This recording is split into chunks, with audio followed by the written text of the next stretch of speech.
Bismillah, bismillah. Assalamualaikum warahmatullahi wabarakatuh.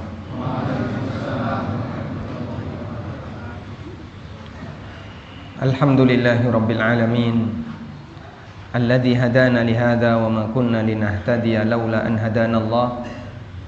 Laqad jaa rusulu rabbina bil haqq wa nudu an tilkumul jannatu urithumuha bima kuntum ta'malun. Wa ashhadu an la ilaha illallah wahdahu la syarika lah wa ashhadu anna Muhammadan abduhu wa rasuluh. Salawatu rabbi wa salamu alaihi wa ala alihi wa ashabihi wa man sara ala nahjihi wa istanna bi sunnatihi ila yaumil qiyamah. Alhamdulillah, puji syukur kita haturkan kehadirat Allah Subhanahu wa taala di kesempatan waktu duha ini di Masjid Ijma Sawangan Magelang. Allah Subhanahu wa taala memberikan kita kesempatan untuk bisa belajar bersama. Semoga Allah jadikan forum kita sebagai forum yang barokah. Ijma dengan ijmi itu apanya? Oh, tanggane, Masya Allah. Nanti Ikatan Cendekiawan Muslim Magelang nanti. Ijmi, gitu. Masya Allah. Berarti saya salah tempat ini. Mudah-mudahan Islamic Center Masjid Al-Muttaqin Allah berikan keberkahan, bisa memberi manfaat bagi masyarakat baik yang ada di daerah Magelang maupun sekitarnya. Judul kajian hari ini sangat berat kalau dibaca. Amal hebat di hari dahsyat. Masya Allah. Mudah-mudahan kita semuanya diselamatkan oleh Allah Subhanahu wa taala kelak di yaumil qiyamah. Bapak Ibu yang dimakan Allah Subhanahu wa taala, hanya orang mukmin yang dia punya kesadaran untuk menyelamatkan diri kelak di yaumil qiyamah. Sementara orang musyrik dan orang kafir, mereka tidak beriman dengan adanya hari akhir.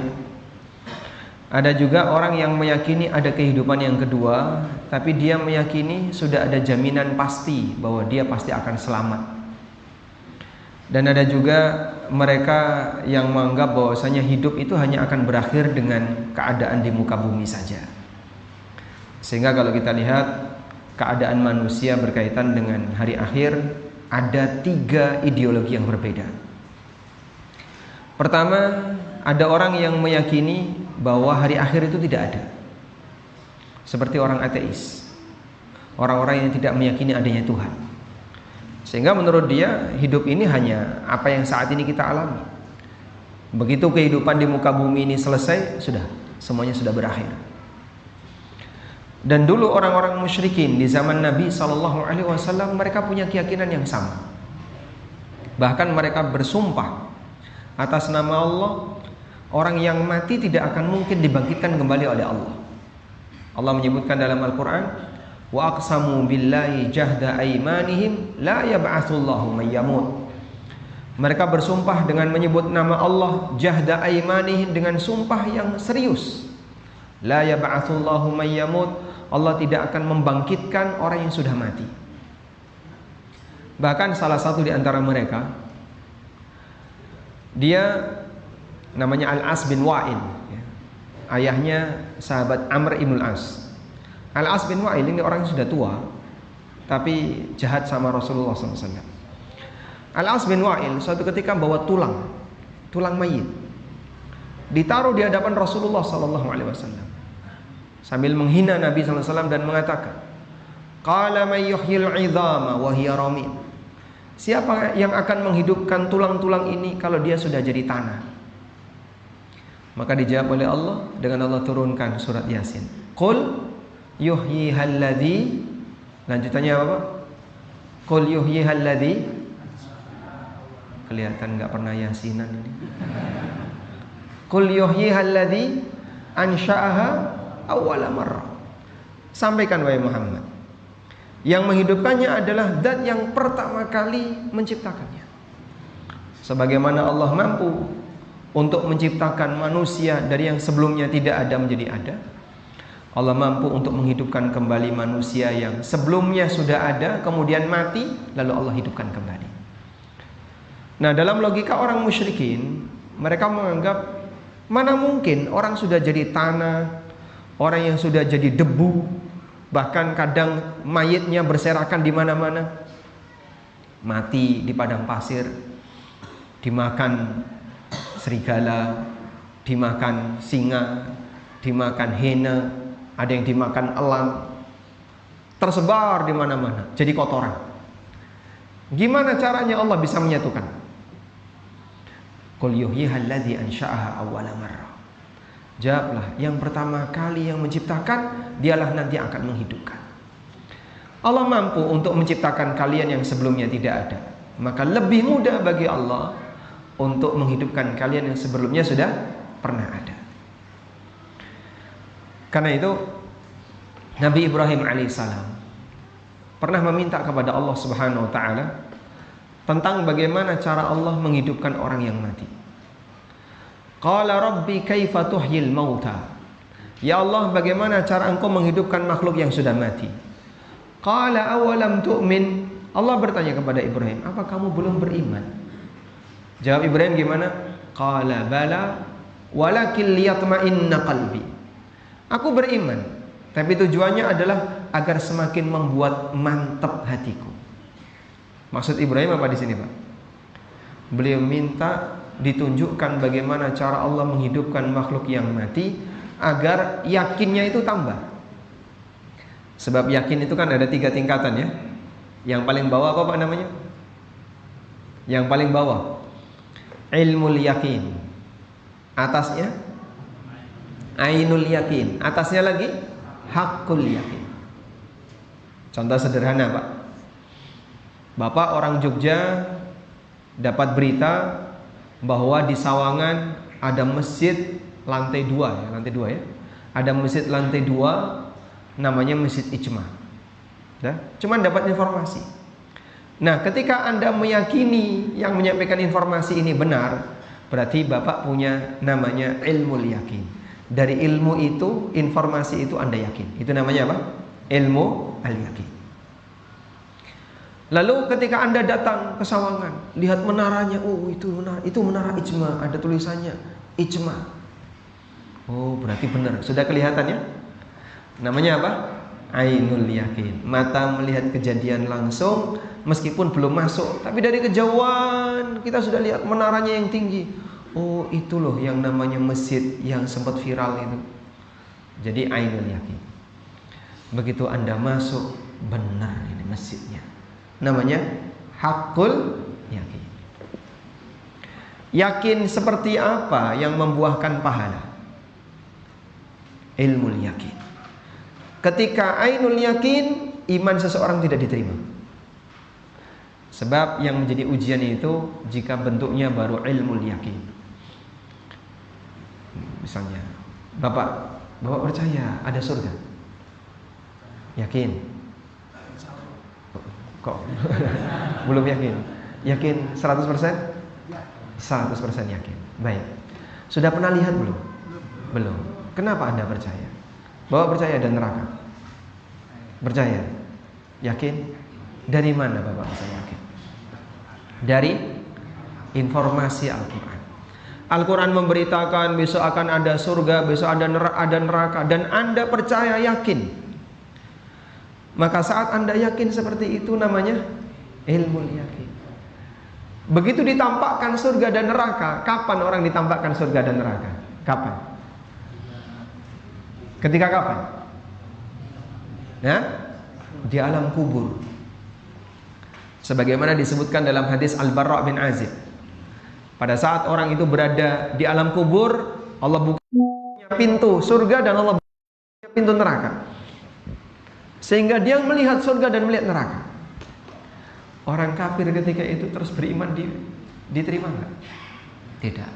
Makanya pada saat matahari terbit dari barat, manusia sudah melihat bukti nyata apa yang dulu diberitakan oleh Nabi SAW, tapi semuanya enggak ada gunanya.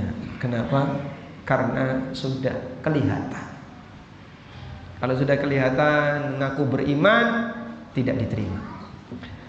Tapi yang belum melihat Nabi SAW cerita besok akan ada A, akan ada B, akan ada C, dan Anda pasrah bongkoan. Saya percaya, yakin penuh. Itulah yakin yang terbit dari iman. Dan yakin seperti ini yang membuahkan pahala. Yakin seperti ini yang membuahkan pahala. Baik. Orang kafir, dia nggak percaya kalau Allah bisa membangkitkan kembali orang yang sudah mati. Nah, ada satu kejadian. Bagaimana dengan Nabi Ibrahim alaihissalam?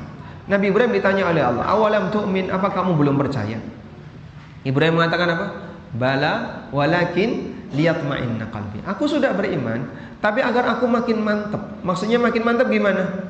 Ibrahim minta tambahan yakin. Dari ilmu yakin naik jadi ainul yakin. Pengen melihat langsung. Maka Allah perintahkan Ibrahim untuk mengambil 4 jenis burung. 4 jenis burung. Lalu 4 jenis burung ini disuruh untuk dicacah-cacah dagingnya.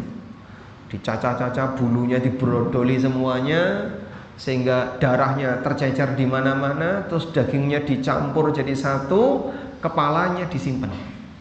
4 burung tadi kepalanya disimpan.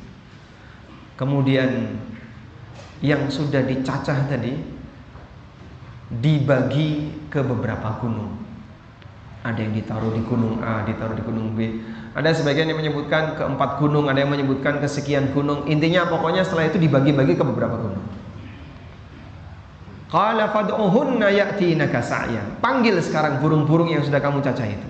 Dipanggil sama Ibrahim, beliau melihat kejadian daging yang sudah dicacah, dicampur tadi, Pak, tiba-tiba menyatu, sehingga darahnya kembali, bulu-bulunya kembali menyatu. Dilihat oleh Ibrahim, menyatu sampai utuh.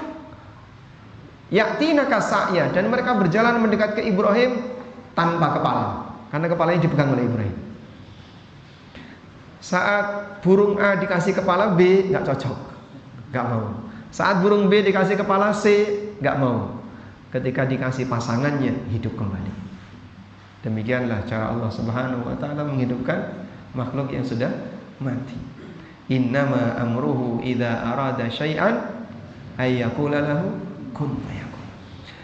Ketika Allah menghendaki sesuatu, Allah tinggal berfirman kun, maka jadilah. Ibrahim melihat kejadian itu sehingga beliau dengan ainul yakin melihat peristiwa luar biasa. Jemaah, coba Bapak beriman nggak dengan Nabi Muhammad SAW? Jangan-jangan itu tokoh fiktif. Yakin, Pak? Yakin. Apa yang membuat Bapak yakin Nabi Muhammad SAW itu ada?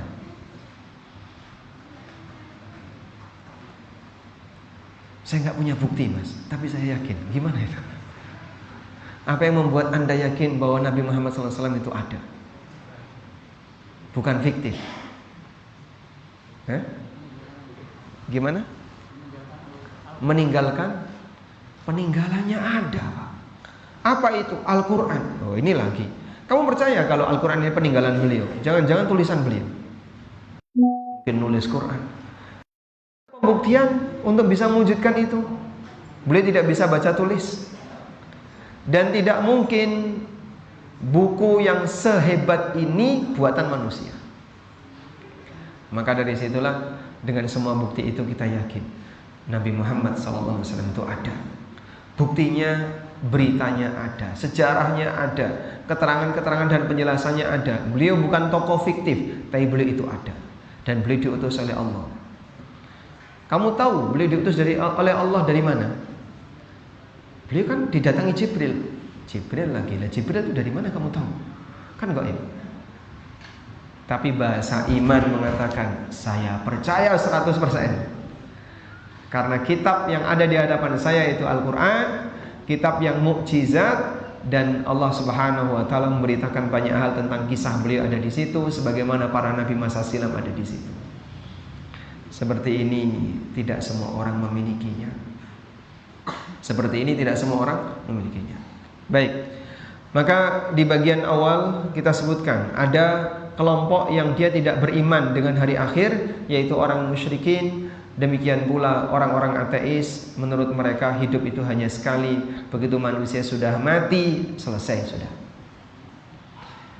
Konsekuensinya apa Pak? Kalau orang meyakini bahwasanya kehidupan ini hanya sekali. Siapa yang mengatakan bahwa tidak ada akhirat, sama dengan menuduh dolim. Apa hubungannya Pak? Karena yang namanya kezaliman di muka bumi ini, di alam dunia, apakah semuanya sudah terbalaskan? Hah? Belum. Bapak menemukan nggak orang dolim sampai mati dia belum dibalas? Nemu Pak? Misalnya ya, para perdana menteri Israel itu sampai mati dia mendapatkan fasilitas hidup, tidak dihukum pancung, tidak dihukum massa. Dia hidup dengan penuh fasilitas, kehidupannya lebih kaya daripada kita. Perdana Menteri Israel. Itu Presiden Amerika misalnya, yang bikin onar negara-negara yang lain. Dia juga tetap mendapatkan fasilitas. Lah terus gimana? Siapa yang meyakini bahwasanya kehidupan itu hanya sekali, yaitu ketika di dunia, sama dengan mengatakan Allah zalim. Karena ada banyak orang zalim yang belum terbalaskan. Sebagaimana ada banyak orang dizolimi yang dia belum mendapatkan pembelaan. Ketemu nggak orang yang dizolimi sampai mati di penjara itu ada Pak? Ada? Dia masuk penjara dalam posisi tidak salah misalnya. Dia dihukum dalam posisi tidak salah. Para mujahidin yang membela tanah airnya ditangkap sama Israel. Penjara yang di mana? Tanah. Nggak pernah dapat udara segar seperti kita, tidak pernah dapat cahaya matahari, sampai akhirnya dia mati dan belum ada pembelaan. Yang menyuarakan kemanusiaan, yang menyuarakan HAM, yang menyuarakan ini bungkam semua. Orang kayak gini apakah dibiarkan begitu saja? Fama yukadzibuka ba'du biddin alaihissallahu biahkamil hakimin. Kenapa mereka mendustakan wahai Muhammad tentang adanya kiamat? Bukankah Allah itu zat yang maha adil dan bijaksana? Sehingga mengatakan tidak ada kiamat sama dengan menuduh Allah cacat dalam keadilannya. Padahal Allah Subhanahu wa taala adalah zat yang maha adil. Baik. Yang kedua, ada orang yang meyakini besok akan ada kehidupan yang kedua. Tapi dalam posisi dia sangat yakin bahwa dia pasti selamat. Kenapa? Karena ada sang juru selamat. Sehingga tenang. Selama kamu nanti dihitan ngaku Yahudi, kalau nyemplung neraka itu hanya sebentar. Dan ini keyakinan permisifme. Dia terlalu permisif berkaitan dengan masalah agama. Akhirnya serba boleh. Sehingga bagi dia agama itu jangan dibuat susah, santai saja. Nanti kalaupun menghadap Allah di akhirat pasti selamat. Wong banyak sang juru selamat. Yahudi itu salah satu di antara yang punya keyakinan semacam ini. Yahudi punya keyakinan, wa qalu lan tamassana an-naru illa ayyaman ma'dudat. Mereka mengatakan, kita tidak akan tersentuh neraka kecuali hanya beberapa hari saja. Dalam anggapan mereka, para pengikut David, para pengikut Nabi Daud, semuanya akan diselamatkan oleh Allah. Tunjukkan bintang David. Wah, kau punya identitas, maka dijadikan sebagai logo negara. Rumangsane Yahudi nanti akan diselamatkan oleh Allah Subhanahu wa taala. Sehingga dia mengatakan, kalaupun kau nyemplung neraka itu hanya sebentar. Dan itulah cara Yahudi untuk menghibur dirinya ketika dia berbuat maksiat. Maka mereka semakin berani untuk berbuat jahat, karena dia tahu, karena dia yakin nanti akan diselamatkan di hari akhirat. Dan keyakinan seperti ini sangat berbahaya. Kenapa sangat berbahaya? Akhirnya membuat orang malas ibadah dan membuat orang semangat maksiat. Malas taat, semangat maksiat. Lu buat apa taat? Antara yang rajin sama yang malas, podo-podo mlebu swarga. Pilih mana, Pak? Nggih? Antara sing rajin karo sing malas, podo-podo mlebu swarga. Jenengan pilih pundi? Pilih mana? Ini nggak rasional. Sebagian di antara mereka mengakui, iya saya itu kenapa masuk Islam? Salah satu di antara penyebabnya. Jadi kan gini ya, ada orang masuk Islam karena tertarik dengan Islam. Ada orang masuk Islam karena melihat cacat di agamanya. Jadi dia melihat di agama saya kok ada akidah yang cacat kayak gini, nggak rasional, nggak bisa dinalar, ngawur. Akhirnya dia meninggalkan agamanya, pindah ke agama Islam. Itu banyak sekali kayak gitu. Nah, salah satu keyakinan cacat yang ada itu keyakinan permisif tadi.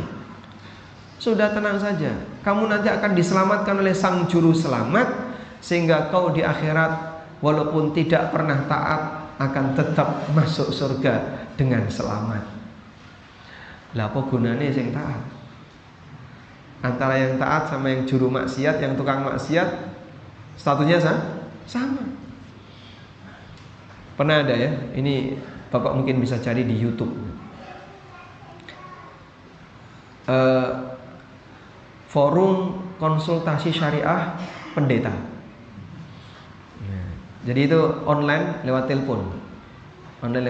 Itu di Amerika, kejadian di Amerika. Dialognya bahasa Inggris.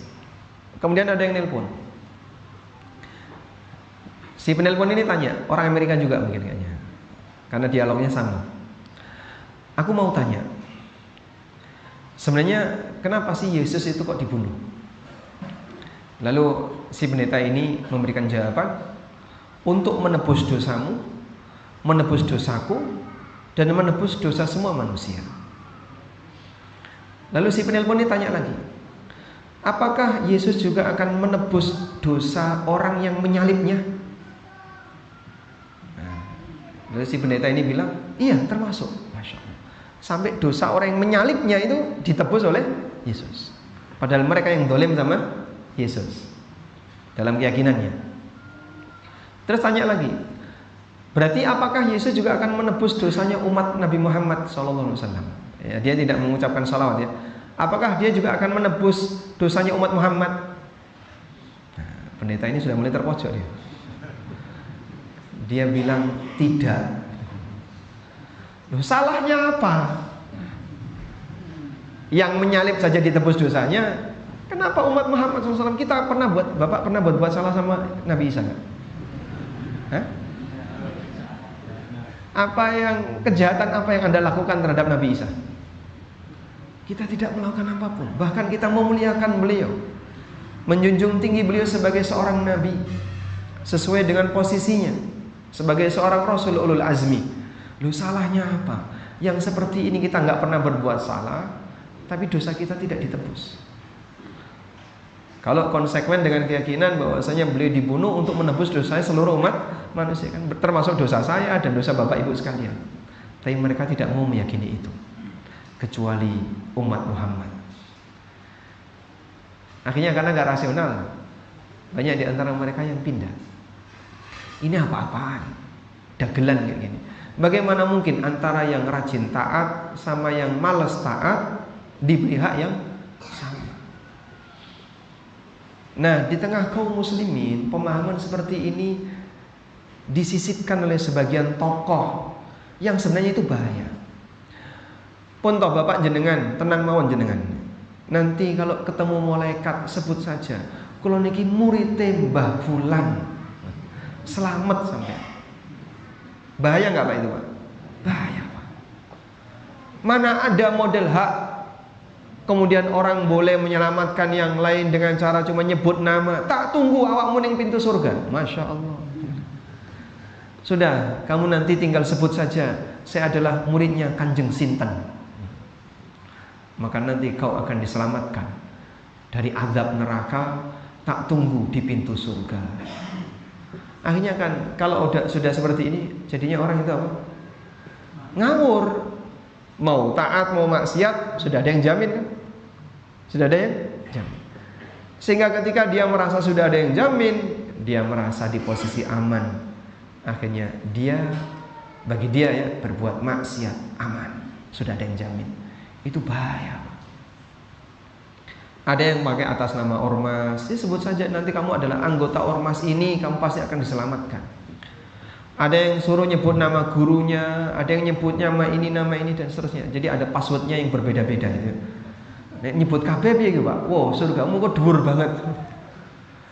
Padahal hanya nyebut nama kan gampang saja. Masya Allah. Dan ini doktrin berbahaya, karena hakikat dari doktrin ini mengajak orang untuk malas ibadah. Al-Quran menyampaikan penjelasan yang berbeda. Allah berfirman, wala taziru waziratun wizra ukhra. Orang tidak bisa nanggung dosa orang lain. Satu. Allah berfirman, wa allaysa lil insani illa ma sa'a. Manusia tidak mendapatkan pahala kecuali dari hasil yang dia kerjakan. Sehingga kerja orang lain jangan kau pakai, itu punya orang. Kamu akan dihisab dengan perbuatanmu, bukan perbuatan orang. Kau akan dihisab dengan kelakuanmu, bukan keputusan ormasmu. Allah juga berfirman, kullu nafsin bima kasabat rahinatun. Setiap jiwa akan tergadaikan dengan perbuatannya. Demikianlah Al-Quran mengajarkan. Sehingga masing-masing orang diberitahu bahwa bapak, ibu, kita semua masing-masing akan mempertanggungjawabkan amal kita sendiri-sendiri. In kullu man fis samawati wal ardi illa atir rahmani abda. Tidak ada satupun makhluk di langit dan di bumi kecuali mereka akan mendatangi Ar-Rahman sebagai hamba. Lalu akan dihisab oleh Ar-Rahman. Maka keyakinan yang kedua ini berbahaya, dan ini membuat orang jadi gampang berbuat durhaka, berbuat maksiat, karena menurut dia sepanjang orang sudah ada yang jamin, dia di posisi aman. Sehingga ada di kalangan Yahudi yang punya keyakinan seperti itu, ada di kalangan Nasrani yang punya keyakinan seperti itu, sebagaimana ada di kalangan kaum muslimin yang punya keyakinan seperti itu. Tenang, kau diselamatno dengan ini, selamat. Masya Allah, tidak demikian.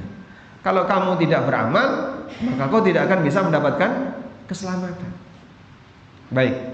Yang ketiga, keyakinan manusia terkait hari kiamat yang ketiga adalah keyakinan bahwa setiap manusia akan mempertanggungjawabkan apapun yang mereka kerjakan. Kiamat itu ada, dan itulah hari hisab. Tidak ada amal, dan orang akan mempertanggungjawabkan apa yang sudah dia kerjakan. Di posisi ini seorang hamba tidak ada yang bisa menolong kecuali Allah Subhanahu wa ta'ala ketika memberikan hak kepada yang lain untuk memberikan pertolongan berupa syafaat. Tapi itu dengan izin Allah. Man dzalladzi yashfa'u indahu illa bi'idznih. Tidak ada yang bisa memberikan syafaat di sisinya illa bi'idznih, kecuali dengan izinnya. Qul lillahi syafa'atu jami'a. Katakanlah bahwasanya syafaat itu semuanya milik Allah. Sehingga hak mutlak besok di hari kiamat hanya hak Allah. Manusia tidak punya. Sampai pun seorang nabi, jika dia mau menyelamatkan anggota keluarganya, ketika Allah Subhanahu wa ta'ala tidak mengabulkan, tidak mengizinkan, itu tidak akan terjadi. Rasulullah SAW dapat perintah dari Allah, wa anzir ashiratakal aqrabin. Berikan peringatan kepada anggota keluargamu yang dekat. Berikan peringatan kepada kerabat dekatmu. Maka beliau kumpulkan itu, pamannya, bibinya, putri beliau, saudara-saudara, sepupu-sepupu beliau dikumpulin, ya? Bukan saudara, Nabi SAW nggak punya saudara. Sepupu-sepupu beliau dikumpulin, kerabatnya dikumpulin sama Nabi SAW. Lalu dipanggil satu-satu. Ya Abbas, ya amma Rasulillah, ya Safiyah, ya ammata Rasulillah, ya fulan, ya fulan. Panggil. Termasuk salah satunya Fatimah. Dipanggil Fatimah. Ya Fatimah tu binta Muhammad, sali mimma lima syi'ti, la ughni anki minallahi syai'a. Wahai Fatimah, kau boleh minta duitnya bapakmu yang kau inginkan. Kau meminta apa? Kau boleh minta harta dari bapakmu sesuai yang kau inginkan. La ughni anki minallahi syai'a. Tapi ingat, aku tidak bisa menyelamatkanmu di hadapan Allah. Sehingga kalau begini Pak, sekarang mereka yang Ahlul Bait itu dari keturunan siapa? Ahlul Bait dari keturunan Fatimah. Dari keturunan Fatimah. Fatimah punya anak Hasan dan Husain, kemudian turun-temurun sampai jadilah Ahlul Bait yang hidup di masa sekarang. Kita menghormati mereka dan memuliakan Ahlul Bait karena cinta kita kepada Nabi SAW. Tapi yang perlu diyakini, Rasulullah SAW tidak bisa menyelamatkan Fatimah di hadapan Allah. Bagaimana dengan keturunan jauhnya? Anaknya saja yang keturunan paling dekat, kata Rasulullah SAW, wahai Fatimah binta Muhammad, kau boleh minta hartamu apapun yang kau inginkan, la ughni anki minallahi syai'a, tapi aku tidak bisa menyelamatkanmu di hadapan Allah sedikit pun. Sebab yang namanya syafaat, jika Allah tidak berkehendak, maka tidak akan mungkin bisa terjadi. Ada beberapa nabi yang syafaatnya kepada keluarganya tidak dikabulkan oleh Allah. Nabi Nuh alaihissalam ingin menyelamatkan anaknya yang mati tenggelam dalam keadaan mati kafir. Ketika Nabi Nuh alaihissalam meminta kepada anaknya, ya bunayya arkam ma'ana wa la takun ma'al kafirin. Wahai anakku, ayo naik, kamu jangan berkumpul sama orang-orang kafir. Maka anaknya enggak mau naik dan dia mengatakan, qala sa'awi ila jabalin ya'simuni minan nar, ya'simuni minal ma'. Aku akan naik ke gunung yang tinggi agar aku bisa terhindar dari banjir, dari air. Qala la 'asima lakumul yaum. Tidak ada yang bisa melindungi kamu min amrillah, dari ketetapan Allah di hari ini, illa man rahim, kecuali yang dirahmati oleh Allah. Wa hala bainahumal mawju fakana minal mughraqin. Kemudian diterpa oleh ombak, akhirnya dia tenggelam. Dibela sama Nabi Nuh. Qala rabbi innahu min ahli wa inna wa'dakal haqq. Ya Allah, itu adalah keluargaku dan janjimu itu benar. Kalaupun aku kehilangan anakku di dunia, anakku ditenggelamkan, tidak selamat, aku mohon kepadamu agar tetap ketemu anakku besok di akhirat. Anaknya dimintakan ampunan oleh Nabi Nuh, tapi tidak dikabulkan oleh Allah Subhanahu wa taala. Qala ya Nuh innahu laisa min ahlik innahu amalun ghairu salih. Wahai Nuh, itu bukan keluargamu, dia anak yang tidak saleh. Maka jamaah, upaya yang dilakukan oleh Nabi Nuh untuk menyelamatkan anaknya tidak diterima.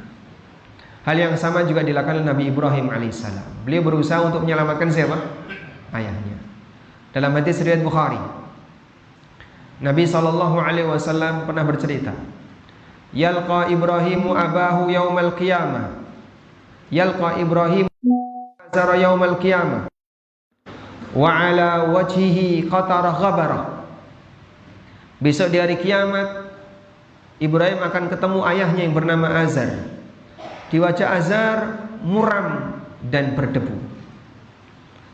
Lalu terjadi dialog antara Ibrahim dengan Azar, yang intinya Ibrahim sudah menyampaikan kepada Azar, alam aqul lak alla ta'sini, bukankah aku sudah pernah sampaikan kepada bapak, jangan membelot dari ajaranku. Apa jawab bapaknya? Al-an la a'sika, hari ini aku tidak akan membelot dari ajaranmu. Akhirnya Ibrahim meminta kepada Allah, qala rabbi alaysa qad wa'adtani alla tukhzini yawma yub'atsun. Ya Allah, bukankah engkau telah berjanji engkau tidak akan membuatku hina di hari kiamat? Wa ayyu khizyin akhza min abil ab'ad.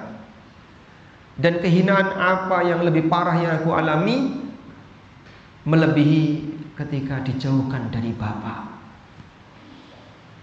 Lalu apa yang Allah firmankan? Allah mengatakan, inni haramtul jannata 'alal kafirin. Aku haramkan surga untuk dimasuki orang kafir. Sehingga seorang anak berupaya keras menyelamatkan bapaknya yang mati kafir, tidak diterima oleh Allah. Seperti kejadian Ibrahim dengan ayahnya Azar. Hadis riwayat Bukhari. Maka jamaah, kita bersyukur kepada Allah saat kita tidak pernah ketemu Rasulullah SAW. Kita jauh tempatnya dari beliau. Kita tidak punya jalur nasab dengan beliau. Tapi Allah tegaskan, Islam itu rahmat bagi seluruh alam. Sehingga yang berhak dapat hidayah bukan karena kedekatan nasab, tapi karena kedekatan takwa. Sehingga walaupun dia tidak punya jalur nasab dengan Nabi SAW, bisa nggak dia di surga dekat dengan Nabi SAW? Bisa? Caranya gimana? Lakukan amal agar tinggi derajatmu surgamu besok di surga, tinggi derajatmu besok di surga, sehingga kau dekat dengan Rasulullah SAW. Sebab Islam ini bukan milik satu klan, tapi Islam itu rahmat bagi seluruh alam. Yang anggapan sebagian orang karena kedekatan nasab maka dia lebih berhak daripada yang bukan nasab, lalu dia sembarangan berbuat maksiat, apa-apaan ini? Bukan seperti itu. Syariat ini mengajar. Walhamdulillah, sehingga siapapun punya peluang untuk menjadi manusia yang dekat dengan Rasulullah SAW kelak di yaumil qiyamah, ketika dia berusaha untuk berjuang menggapai derajat yang lebih tinggi saat di surga. Baik. Selanjutnya jamaah dimuliakan Allah Subhanahu wa taala. Setelah kita paham tentang masalah keyakinan besok di hari kiamat, setiap orang nantinya akan mempertanggungjawabkan amalnya. Lalu amal apa yang bisa kita prioritaskan agar kita bisa selamat di hari yang dahsyat itu? Yang pertama adalah mentauhidkan Allah, beriman, menjaga iman. Karena ini syarat mutlak orang bisa dapat surga. Sebagaimana yang disabdakan oleh Nabi sallallahu alaihi wasallam, "Innahu la yadkhulul jannata illa mu'minun." Tidak ada yang bisa masuk surga kecuali orang mukmin. Yahudi mengklaim mereka bisa masuk surga, ya Nasrani mengklaim mereka bisa masuk surga. Wa qalu la yadkhulal jannata illa man kana hudan aw nasara tilka amaniyuhum. Mereka berkata, Bani Israel mengatakan, tidak akan ada orang yang bisa masuk surga kecuali kalau dia beragama Yahudi atau Nasrani. Allah jawab, tilka amaniyuhum, itulah angan-angan kosong mereka. Yang benar gimana? Bala man aslama wajhahu lillahi wa huwa muhsin. Sebaliknya, yang berat dapat surga adalah man aslama wajhahu lillah, orang yang menundukkan wajahnya untuk Allah, dia masuk Islam. Wa huwa muhsin, dan dia berbuat baik, itulah yang berat dapat surga. Maka jemaah, syarat seseorang untuk bisa mendapatkan surga dan tidak kekal di neraka adalah pada posisi ketika dia beriman kepada Allah. Karena itu Nabi SAW pernah bertanya kepada Mu'ad bin Jabal. Beliau menunggangi kendaraan, Mu'ad dibonceng. Ya Mu'ad, wahai Mu'ad, tahukah kamu atadri ma haqqullahi 'alal ibad wa haqqul ibadi 'ala Allah? Wahai Mu'ad, tahukah kamu apa kewajiban yang paling asasi yang harus dilakukan oleh hamba kepada Rabb-nya, kepada Allah, dan apa janji Allah yang akan diberikan kepada hambanya? Mu'ad mengatakan Allah wa rasuluhu a'lam. Lalu Nabi SAW masih jawaban, haqqullahi 'alal ibad ayya'buduhu wa la yusyriku bihi syai'an. Kewajiban hamba yang harus ditunaikan, kewajiban hamba yang dia tunaikan kepada Allah adalah beribadah semata hanya kepada Allah dan tidak menyekutukan Allah dengan sesuatu apapun. Wa haqqul ibadi 'ala Allah, dan janji Allah untuk para hambanya, alla yu'adziba, Allah tidak akan menghukumnya.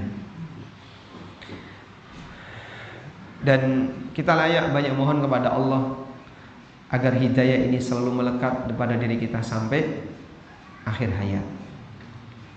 Satu doa yang penting untuk kita rutinkan, Allahumma ya muqallibal qulub tsabbit qalbi ala dinik. Ya Allah, wahai Zat yang membolak-balikkan hati, teguhkan hatiku di atas agama. Selanjutnya yang kedua adalah ketaatan yang dia lakukan. Seorang hamba akan ditemani oleh amalnya di alam kubur. Disebutkan dalam hadis riwayat Ibnu Hibban, Al-Hakim dan yang lainnya dari sahabat Abu Hurairah radhiyallahu anhu, Rasulullah sallallahu alaihi wasallam bersabda, "Innal mayyita idza wudi'a min qabrihi." Mayit ketika sudah ditaruh di kuburannya, annahu la yasma'u khafaqa ni'alihim. Mereka bisa mendengar suara sandal orang yang mengantarkannya. Hina yuwalluna anhu, ketika orang-orang yang mengantarkan itu meninggalkan si mayit. Allah membuat dia bisa mendengar. Dan yang didengar suara sandal. Apakah mayit bisa mendengarkan suara yang lain, Pak? Misalnya sebelum dimakamkan, saat di rumahnya jenazahnya masih ada, terus oleh para pentakziah digerenengi, utangi oke, mati ngutang. Apakah mayit juga bisa mendengar itu? Bisa nggak? Wallahu a'lam, kita tidak tahu. Tapi yang disebutkan oleh Nabi SAW, mayit bisa mendengarkan suara sandal orang yang mengantarkan dia di kuburan. Jadi saat mereka pergi, didengerin sama si mayit. Tujuannya apa? Allah perdengarkan suara sandal itu. Coba Bapak lihat ya. Ada orang mengantarkan anaknya untuk jadi santri baru di sebuah pondok pesantren. Lulus SD, diantarkan ke pondok untuk jadi santri di situ. Udah? Ada orang tua yang ketika mau meninggalkan pondok, pamitan dulu sama anaknya, pelukan, nangis dan seterusnya. Terus dia meninggalkan pondok, dada. Anaknya lihat dari kejauhan, dada.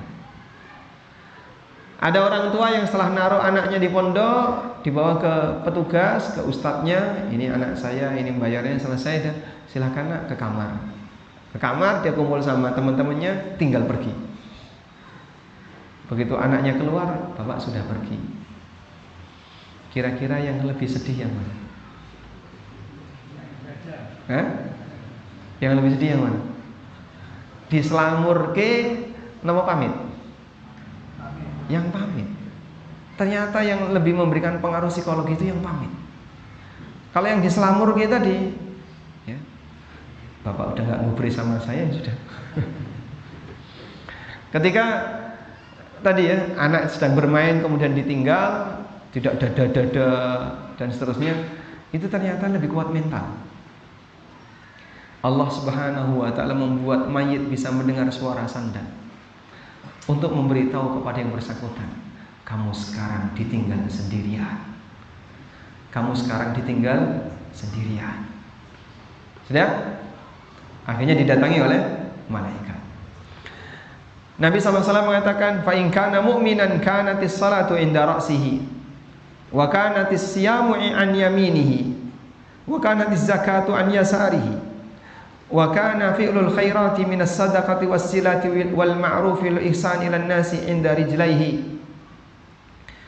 Ketika mayat ini adalah orang mukmin yang punya amalan, maka sholat nungguin di dekat kepalanya, puasanya nungguin di sebelah kanannya, zakatnya an yasarihi nungguin di sebelah kirinya, dan amal-amal baik yang dia lakukan, sedekah, nyambung silaturahmi, amar ma'ruf nahi mungkar, berbuat baik kepada orang lain, nungguin di dekat kakinya, sehingga di 4 penjuru arah, atas, bawah, kanan, kiri, ditungguin amal.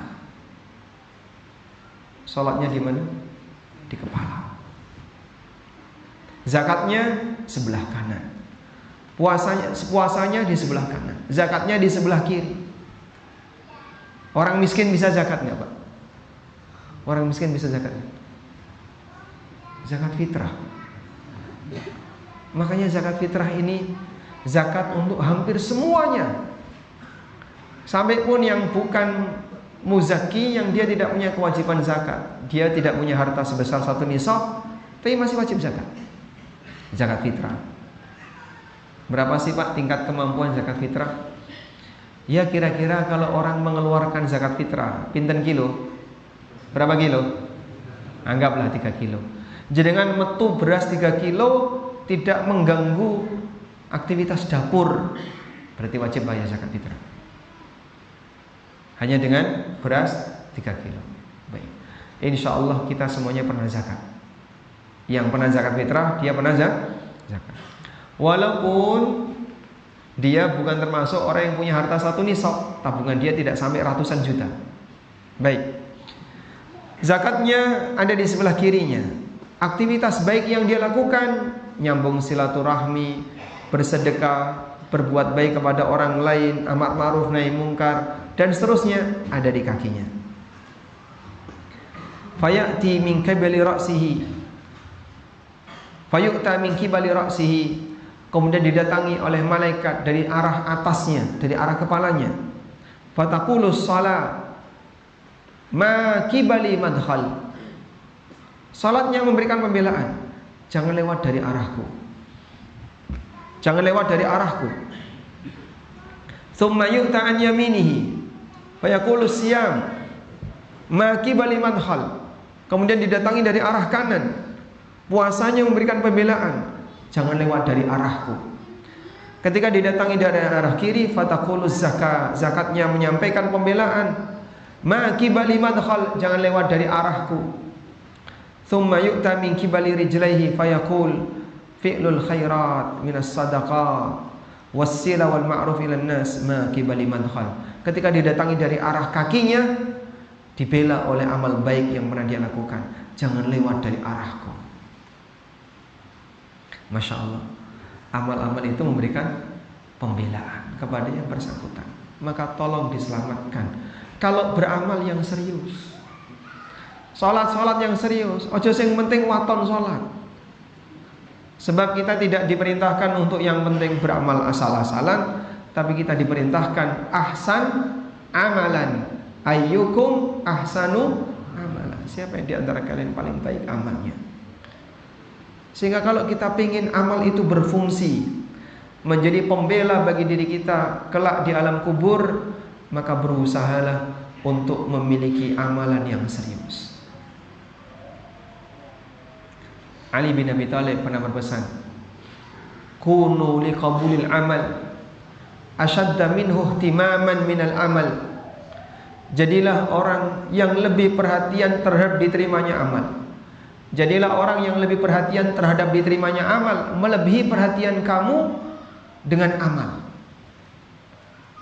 Jangan cuma semata-mata beramal, tapi miliki perhatian untuk diterima amal. Jangan sampai kita capek beramal tapi gak ada hasil. Baik.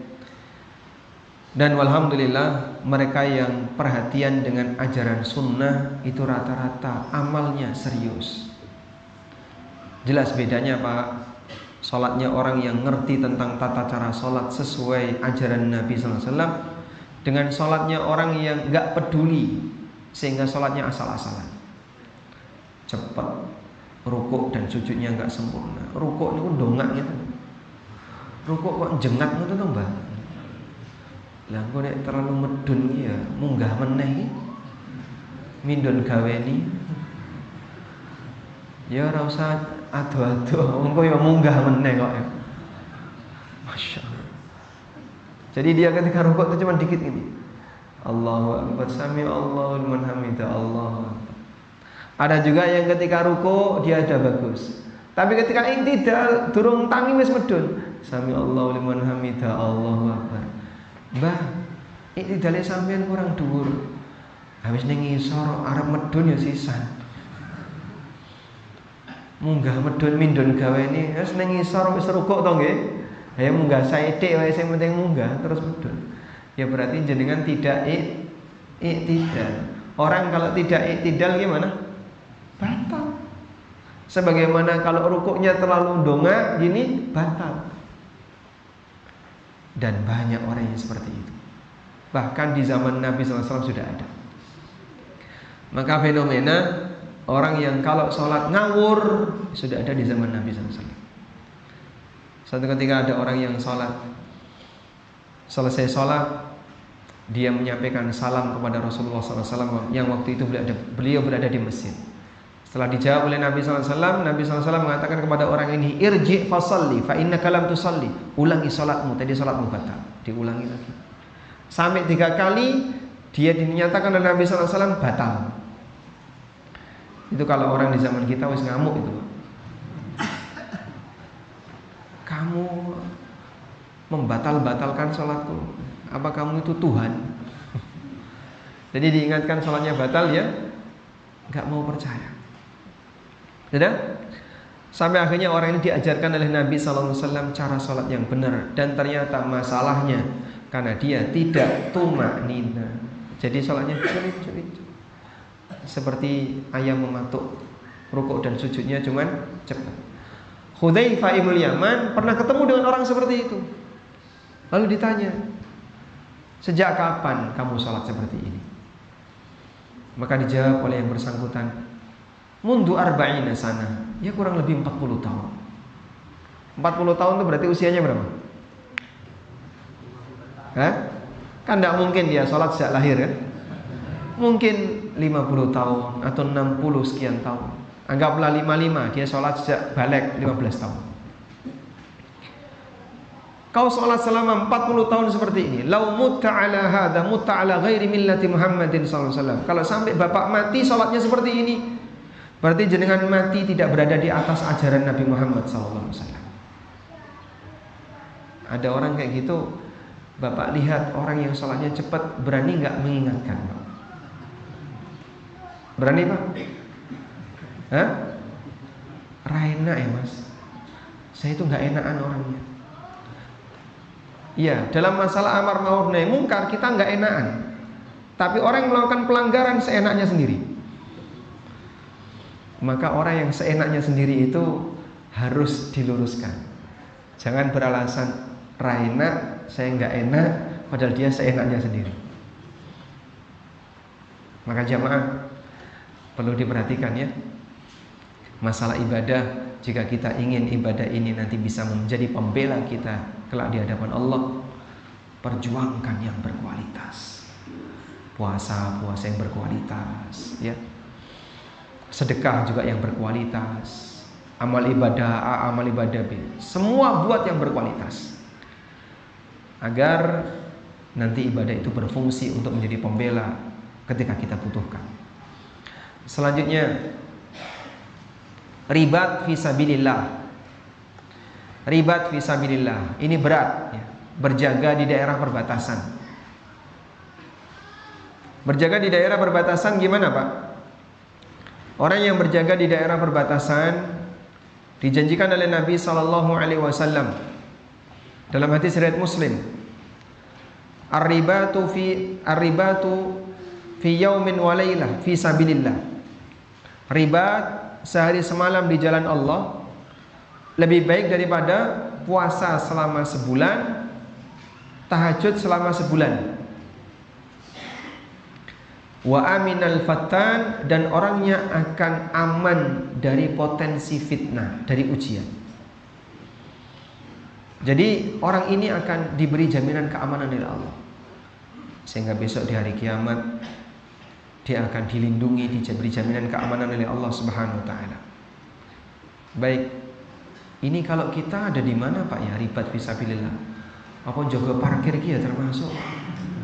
Mbok menawa ana maling, saya berjaga di daerah perbatasan masjid. Tentu saja bukan ya. Perbatasan maksudnya perbatasan apa? Hah? Di perbatasan wilayah kaum muslim, agar tidak diserang sama musuh. Nanti kalau orang luar masuk bisa menguasai wilayahmu, sehingga patok negara kamu geser karena diambil oleh musuh.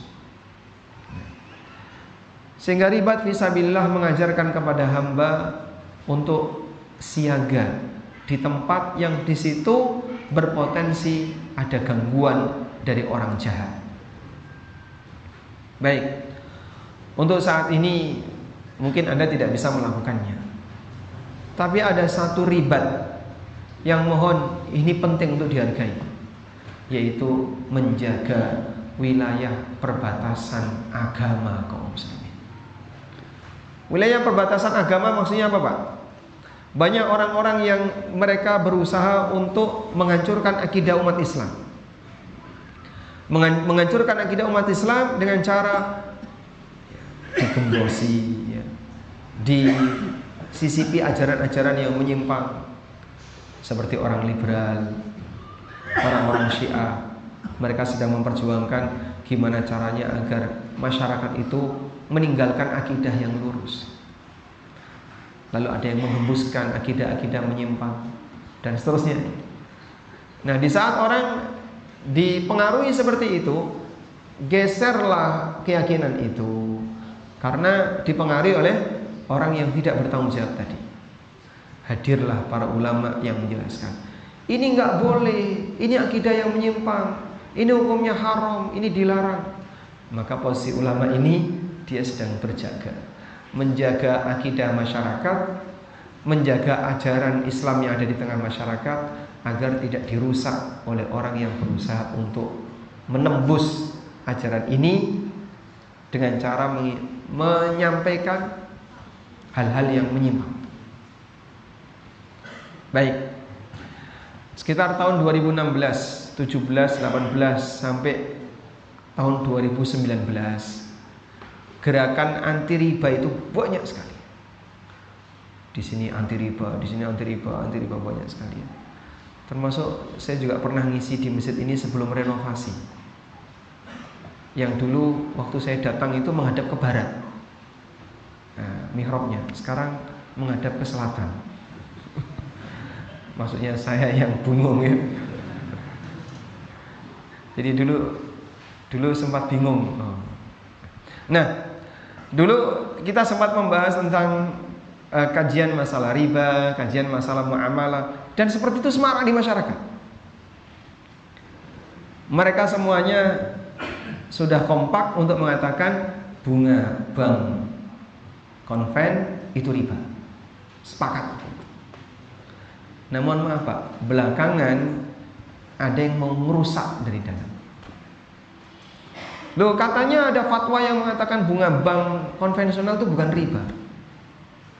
Nah, beberapa tokoh itu sedang menyisipkan itu melalui media massa, melalui ini.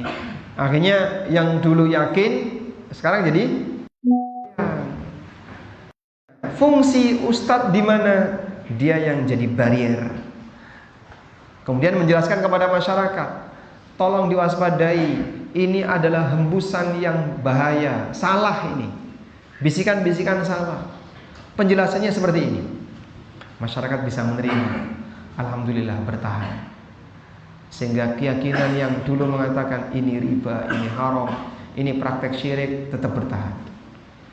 Mereka yang menjaga ini sedang riba. Mereka yang menjaga ini hakikatnya sedang riba. Berjaga di daerah perbatasan. Jangan sampai ada orang menghembuskan keyakinan yang salah lalu tersebar di masyarakat. Dijaga oleh orang-orang yang dia berusaha untuk mengembalikan masyarakat ke ajaran yang benar.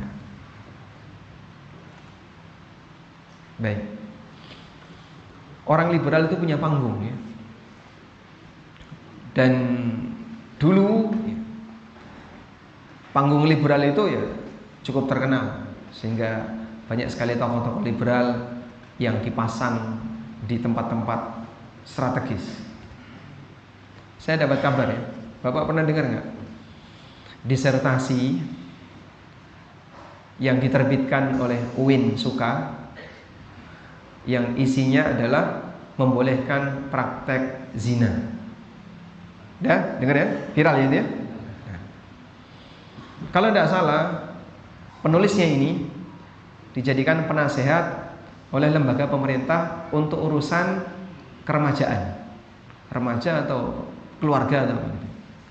Masya Allah, orang yang punya pemahaman seperti itu dikasih posisi kan, dia bisa dengan mudah untuk membisikkan kepada mereka yang berwenang dalam hal ini, yang kayak gini tidak apa-apa, kayak gini tidak apa-apa, kayak gini tidak apa. Maka wallahu alam, mungkin salah satu di antara produknya adalah tersebarnya alat kontrasepsi bebas akses. Itu kan bahaya.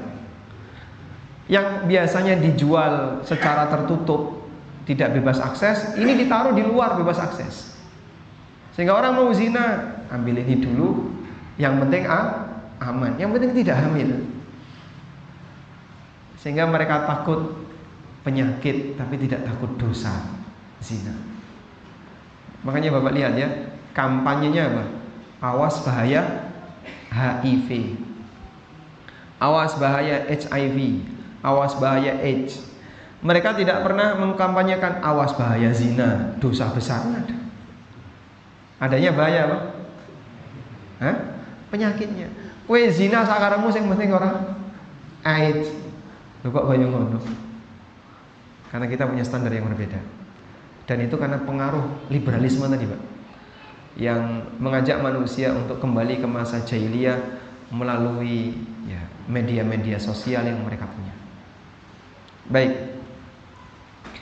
Maka kita berusaha, Anda kalau bisa punya keterlibatan walaupun sedikit untuk ikut serta menyebarkan kebaikan di tengah masyarakat, sehingga masuk dalam lingkaran orang-orang yang sedang riba.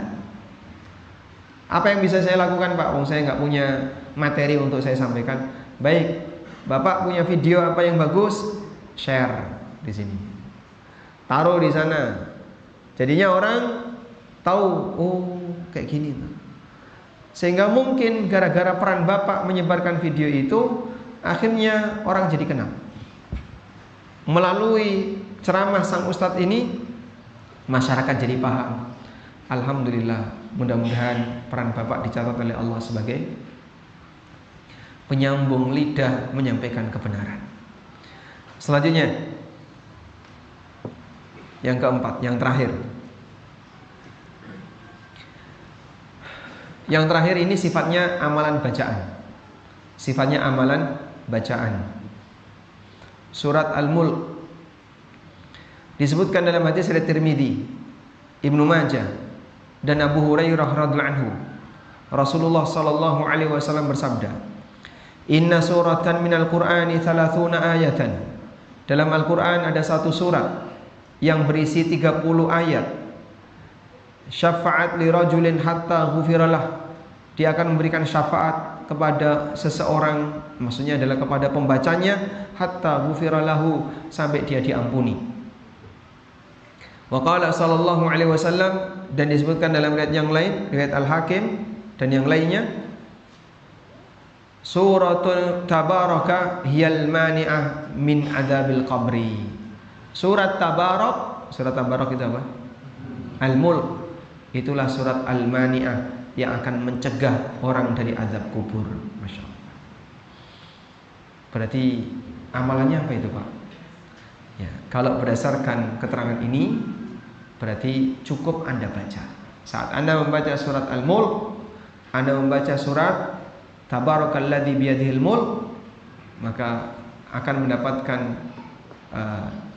fadilah yang besar, yaitu dia akan melindungi yang bersangkutan dari azab kubur. Diiringi dengan penuh iman, percaya kebenaran dari apa yang dibaca. Nah, wallahu a'lam. Mungkin demikian yang bisa kita sampaikan. Semoga apa yang kita bahas ini menjadi amal, menjadi materi yang bermanfaat, dan semoga berwujud menjadi amal saleh. Wassallallahu ala nabiyyina Muhammadin wa ala alihi wa sahbihi wasallam.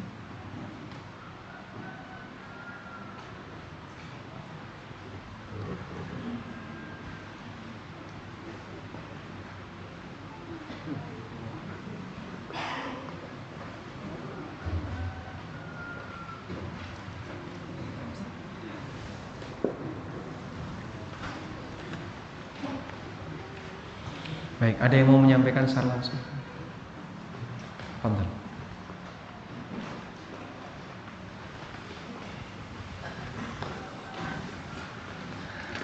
Untuk yang kertas nanti lewat panitia saja.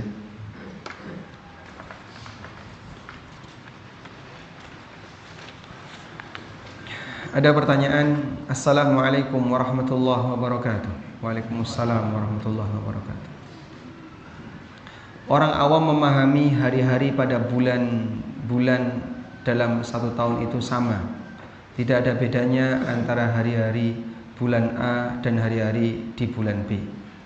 Bagaimana caranya menumbuhkan kesadaran bahwa 4 bulan mulia itu berbeda dengan bulan yang lain? Baik, mereka sebenarnya sudah punya kesadaran terkait bulan Ramadan. Makanya kita bisa lihat ya, masyarakat kalau sudah masuk bulan Ramadan ada semangat beramal nggak? Semangat. Sehingga masjid-masjid dicat, rumah-rumah diresiki, wabeh dipersiapkan dalam rangka menyambut Ramadan. Ada persiapan serius yang dilakukan oleh masyarakat kita untuk menyambut bulan Ramadan. Nah, seperti ini tidak terjadi pada bulan Dzulhijjah. Termasuk juga 4 bulan haram. Karena semarak seperti ini kurang. Makanya tugas kita yang sudah pernah belajar tentang ini, coba Pak, ini getok tular kepada yang lain. Mari kita semarakkan beramal, terutama di 10 pertama bulan Dzulhijjah. Yang kata Nabi SAW, "Ma min ayyamin al-amalu salihu fiha ahabbu ilallah min hadhil ayyam." Tidak ada hari di mana amal soleh lebih dicintai oleh Allah melebihi amal yang dilakukan di 10 hari ini. Biar orang semangat. Bila perlu ajak mereka 10 hari pertama Dzulhijjah dari tanggal 1 sampai tanggal 9. Kalau tanggal 10-nya kan hari raya. Ayo kita semuanya ke masjid. Kegiatan di masjid, beramal bareng-bareng di masjid. Untuk menjaga amal soleh. Ya mungkin karena kurang semangat, jadinya orang menganggap itu hal yang biasa. Dan salah satu di antara faktornya adalah yang mendakwahkannya kurang banyak, sehingga belum jadi pemahaman yang mengakar di masyarakat. Tapi terus kita sampaikan, nanti lama-lama mudah-mudahan jadi pemahaman yang mengakar di masyarakat. Kalau sudah mengakar di masyarakat, alhamdulillah, nanti keramaian bulan Dzulhijjah mudah-mudahan seperti ramainya bulan Ramadan. Orang sama-sama punya semangat untuk berbuat taat. Wallahu a'lam.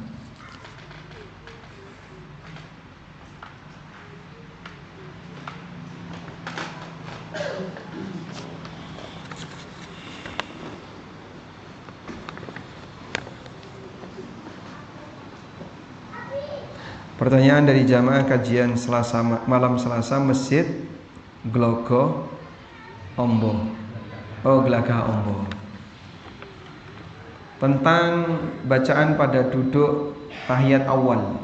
Dimulai dengan at-tahiyatu lillah dan seterusnya. Sampai wa asyhadu anna Muhammadan Rasulullah. Cukup sampai di situ ataukah perlu dilanjutkan dengan bacaan salawat sampai innaka hamidum majid? Untuk tasyahud awal, bacaan salawat hukumnya anjuran dan tidak wajib. Bacaan salawat hukumnya anjuran dan tidak wajib. Sehingga kalau misalnya Bapak ketika tasyahud awal hanya sampai wa asyhadu anna Muhammadan abduhu wa rasuluh atau wa asyhadu anna Muhammadar Rasulullah, langsung bangkit ke rakaat berikutnya, hukumnya sah, diperbolehkan. Karena cukup sampai bacaan itu sudah mengamalkan yang wajib. Sementara kalaupun sholawat gimana Pak? Boleh, tapi sifatnya tidak wajib. Wallahu a'lam. Saya menabung di koperasi simpan pinjam. Setahun sekali menerima SHU, sisa hasil usaha. Apakah boleh uang SHU tersebut saya gunakan untuk keperluan sehari-hari? Bagaimana hukumnya? Karena koperasi tersebut mengelola uangnya dengan cara riba, yaitu memberi pinjaman kepada anggota dan pengelola koperasi menarik bunga. Karena usaha yang dikembangkan oleh koperasi adalah riba, berarti hasilnya riba juga. Dan hasil itu jadi SHU tadi. Oleh karena itu status SHU ini terlarang, sehingga Bapak hanya punya hak menerima senilai pokoknya saja. Wah, terus gimana Pak? Duitku wis tewas ning kono. Kalau Bapak bisa jadi pengurus, ubah unit usahanya. Jadi unit usaha syariah. Unit usaha syariah nanti dilakukan dengan cara Anda jualan barang secara kredit kepada anggota. Sehingga orang datang tidak diberi uang, tapi orang datang diberi barang. Konsumen A datang, butuh apa Pak? Butuh duit.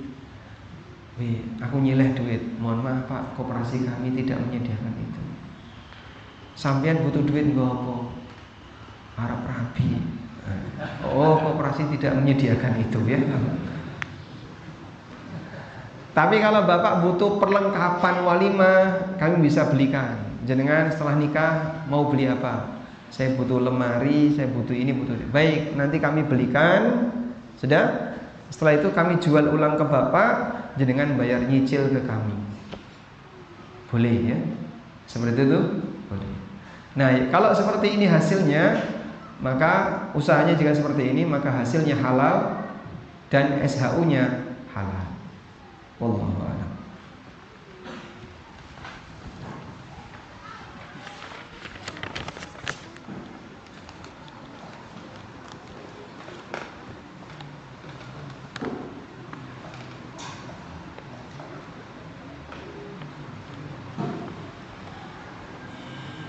Apakah benar bahwa doa yang akan sampai kepada ortu kita yang sudah meninggal dari anak-anak yang benar-benar soleh dan solehah, dan apabila anak-anaknya tidak solehah maka tidak dapat sampai?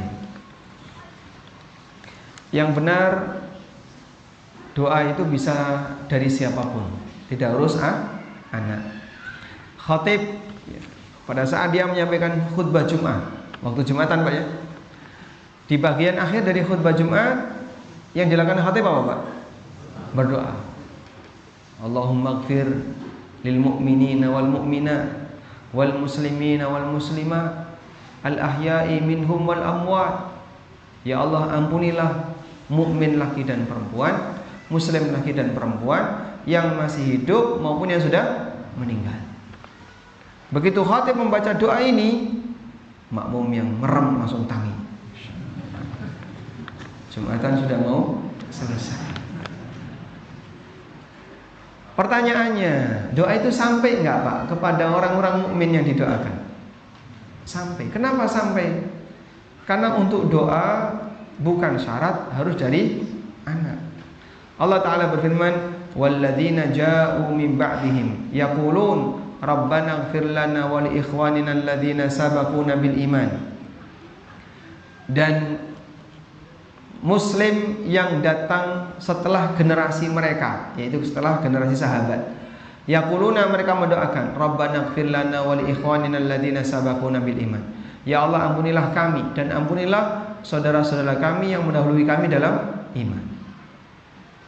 Jadinya seorang muslim yang dia punya doa kepada orang lain, dia mendoakan orang lain dan doa itu sampai, walaupun tidak ada hubungan keluarga.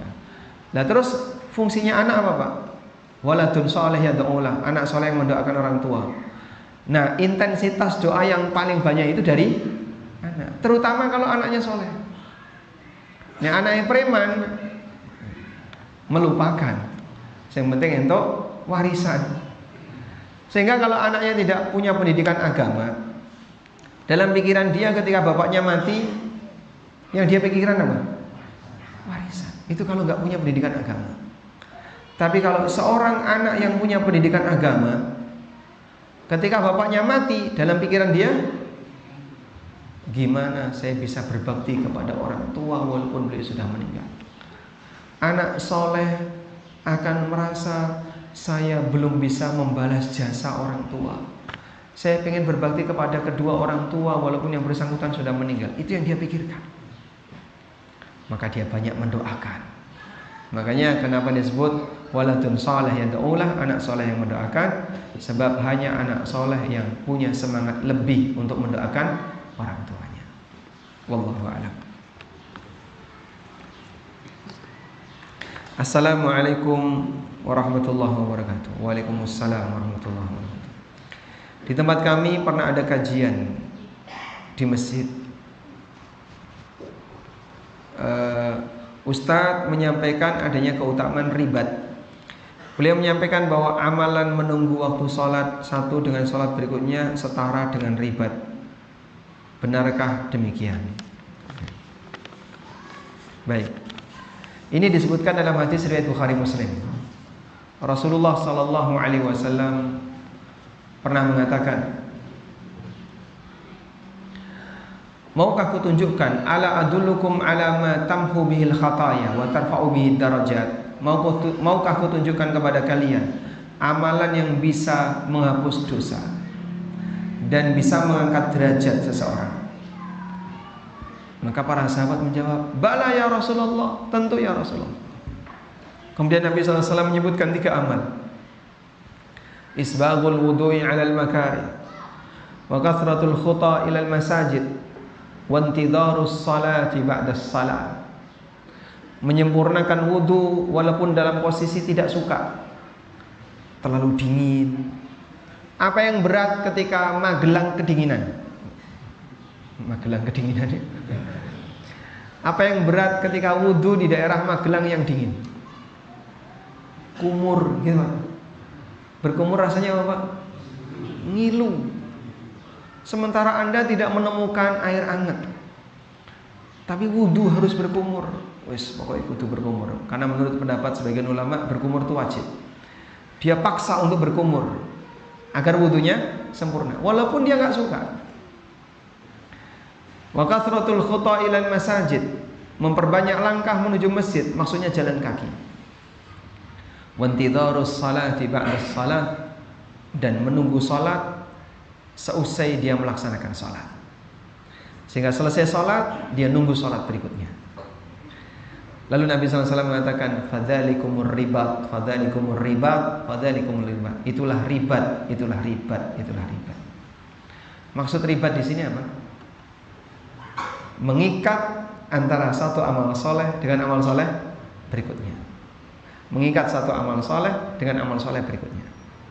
Sehingga yang bersangkutan tidak meninggalkan aktivitas ibadah karena dia sedang mau melakukan amal soleh berikutnya.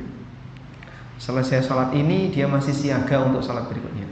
Nah, ribat di sini beda dengan ribat berjaga di daerah perbatasan. Namun yang dimaksud riba di sini adalah menjaga amal soleh dengan amal soleh berikutnya. Makanya begini Pak, misalnya kajian ini habis maghrib, dari maghrib sampai isya, isyaknya ditunda, habis kajian baru sholat isya kira-kira jam 8. Sudah? Nahan ngentut nggak Pak? Jamaahnya nahan ngentut nggak? Nahan ngentut. Kenapa nahan ngentut? Saya tidak ingin setelah ini saya batal. Saya ingin setelah ini bisa langsung sholat isya tanpa harus berwudu.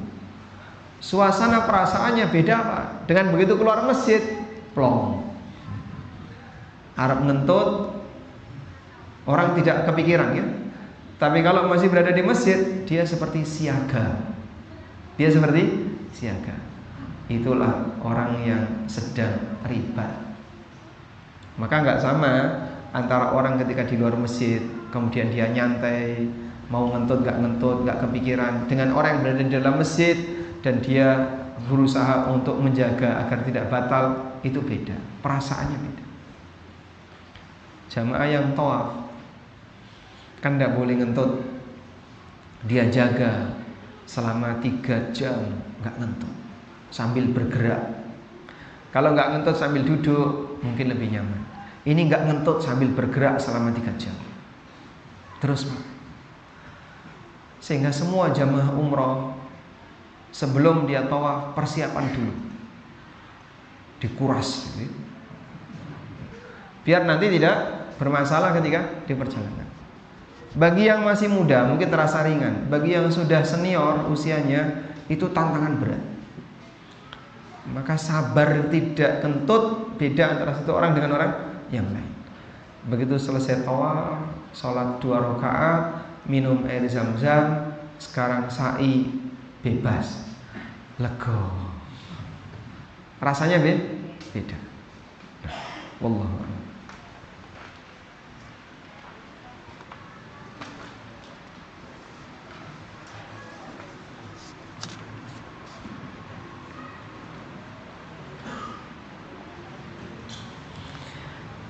Jika anak masih PAUD mau masuk TK, bolehkah para wali murid membeli barang untuk PAUD?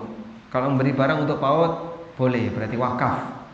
Misalnya wakaf alat bermain dan seterusnya. Dan bolehkah wali murid mengajak ustadzahnya pergi makan-makan? Wah, ini bahaya ini.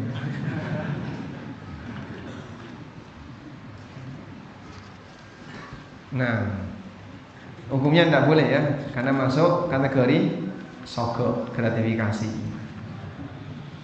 Ustadzahnya diajak makan-makan tidak boleh, kecuali kalau diizinkan oleh sekolah. Jadi minta izin ke sekolah, ibu-ibu para wali murid menyampaikan izin, kami mau ngajak seluruh ustadzah makan-makan. Biar sekolah mengizinkan, silahkan. Ini kalau sekolah swasta ya. Kalau sekolah negeri beda lagi. Bagaimana hukum kita tenaga medis mengubah diagnosa agar masuk BPJS? Padahal pasien tersebut bisa persalinan di bidan atau puskesmas. Akan tetapi jika tidak dirubah diagnosa jadi gawat, maka yang rugi rumah sakit. Jika umum kasihan pasiennya. Jika Anda belum dilakukan ya, tindakannya belum dilakukan. Jadi begini. Ini kalau persalinan di rumah sakit nanti BPJS bisa cair. Tapi kalau persalinan di bidan nggak bisa cair BPJS. Memang dia bisa di bidan. Cuman lebih aman di rumah sakit. Lalu oleh pihak dokter dibuatlah laporan bahwa orang ini harus di rumah sakit. Sepanjang Anda ngasih keterangan sesuai realita, kemudian merekomendasikan di rumah sakit, insya Allah tidak masalah. Tapi kalau dikasih keterangan yang tidak sesuai real, misalnya ya, pasien mengalami varises, kalau tidak di rumah sakit bahaya. Padahal dia tidak mengalami itu. Ini berita dusta. Ini berarti dia membuat laporan dusta. Tidak boleh kayak gitu. Ya sebutkan saja kira-kira berpotensi apa, berpotensi A, berpotensi B, yang itu bisa jadi alasan. Walaupun potensi itu kan belum terjadi ya. Berpotensi, bisa jadi belum terjadi. Pasien berpotensi A, berpotensi B, berpotensi C, berpotensi jantung, berpotensi apa lagi? Berpotensi gagal ginjal dan seterusnya. Cuma disebutkan berpotensi. Menurut prediksi Anda ini berpotensi. Lalu Anda buat rekomendasi, insya Allah boleh. Walaupun itu belum terjadi. Karena di sini ada pertimbangan tadi. Jika tidak dirubah diagnosa jadi gawat. Nah, jadi gawat kan berarti ada potensi. Maka rugi rumah sakit. Jika umum kasihan pasiennya. Wallahu a'lam. Intinya membuat data palsu jangan dilakukan.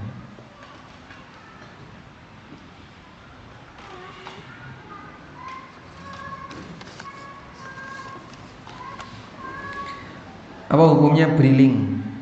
Bagaimana rekam jejak bank syariah? Masya Allah.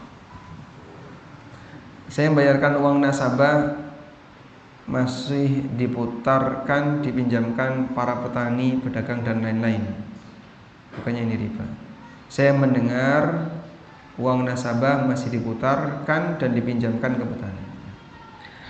Baik, untuk yang briling ya, jika sifatnya hanya lalu lintas uang, insya Allah boleh. Lalu lintas uang itu ya, ada orang titip tolong transferkan.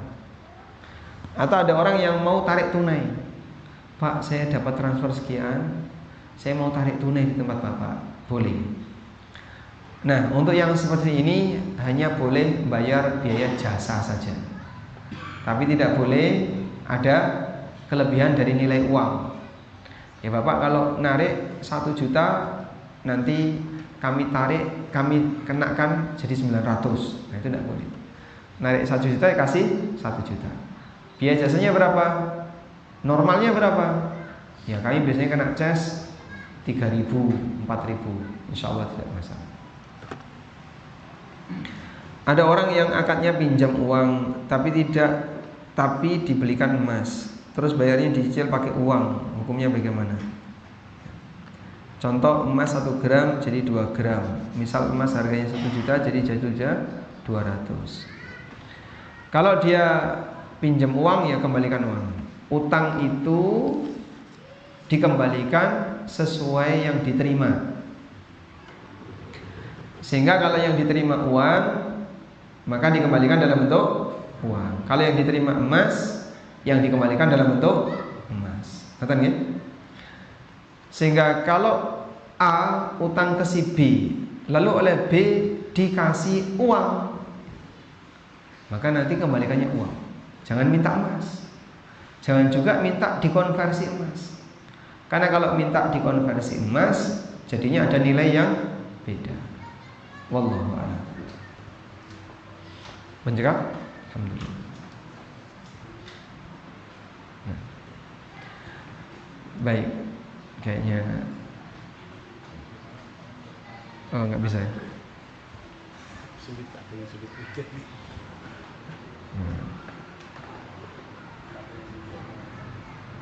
Saya tidak ikut vaksin 1, 2, 3. Malah sekarang ada berita vaksin TBC. Terus untuk susah dibaca.